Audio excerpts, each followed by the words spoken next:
Episode 3, Soul Contracts, Vampires, and Why They Won't Let You Go.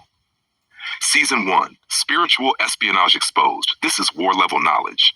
This one? Gone. Open some wounds. This gonna make you rethink your parents, your pastor, your favorite HBCU, your whole childhood. Take a deep breath. We not talking crazy. We talking memory, the kind that got buried, but not erased. All right, here we go. Let's walk into episode 3. Why they won't let you go. Ever wonder why certain people just won't leave your life? Even when they don't love you, even when they hurt you, even when you moved on, it's because they fed off you, energetically. They don't just miss you, they need you to ground them, to stabilize them, to mirror the light they lost. They lock themselves to your spirit through sex, grief, manipulation, or timing. They don't love you, they plugged into you. And when you unplug, they panic. That's not love, that's spiritual dependency. Part 2, how soul contracts form. A soul contract ain't always romantic. It can come from sex during grief or confusion, caretaking, someone who drains you, forgiving, someone who never changed, accepting, someone who abused you as family, taking an oath you never understood. A soul contract is spiritual paperwork. Even if you didn't consciously sign it, your energy did. And when that paperwork is active, you'll keep drawing the same soul, even in different bodies, the same lesson wrapped in different lips, same demon, new disguise. Part 3, vampires in the bloodline. Everybody in your family ain't human. Let me say that again.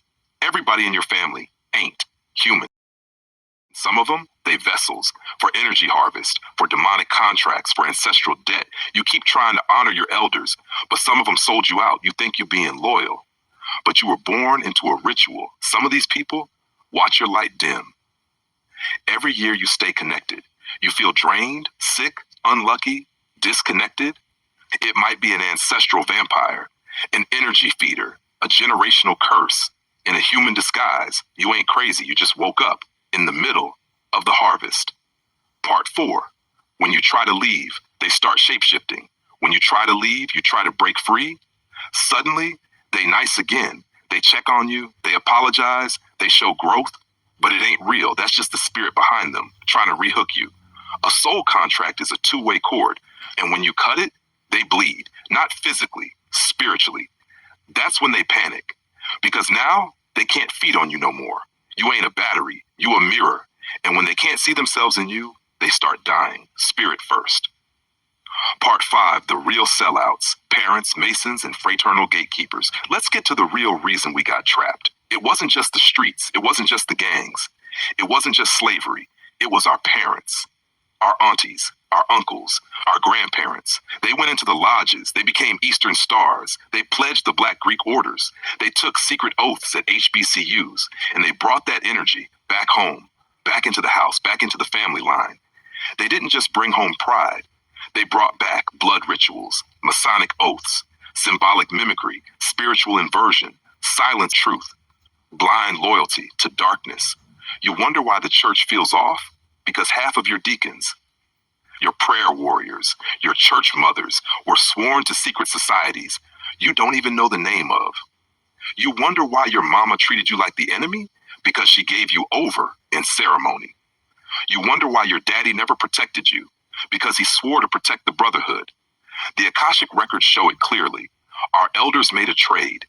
They traded freedom for fraternity, truth for tradition, inheritance for imitation.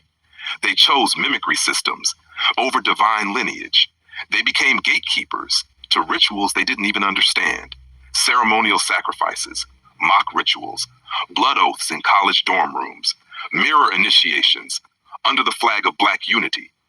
But unity with who? Not with spirit, not with truth. They made you take oaths you didn't know you were taking, put you in white suits, draped you in funeral colors, made you chant in circles, made you call strangers brother, while you ignored your own. Some of these parents, they offered you, not literally, but spiritually. They locked you into contracts. They never had the courage to break themselves. And they did it all just to belong, to get accepted, to get a pension, to wear a pin. Meanwhile, you lost your birthright. Closing, it's time to call it out. Don't you dare feel guilty for exposing this. These are the same elders who watched your family burn and said nothing. The same mothers who saw abuse happen and whispered, "Don't tell nobody." The same fathers who stood at your graduation but never protected your innocence. They knew. They kept the rituals going while pretending to be righteous, wore suits and dresses while burying truth under the lodge floor. And now we exposing it.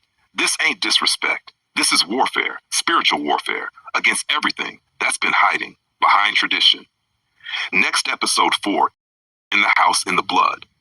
When the witch is your mama, when the ritual is your childhood, when the curse is your last name, and why bloodlines must be severed for you to rise.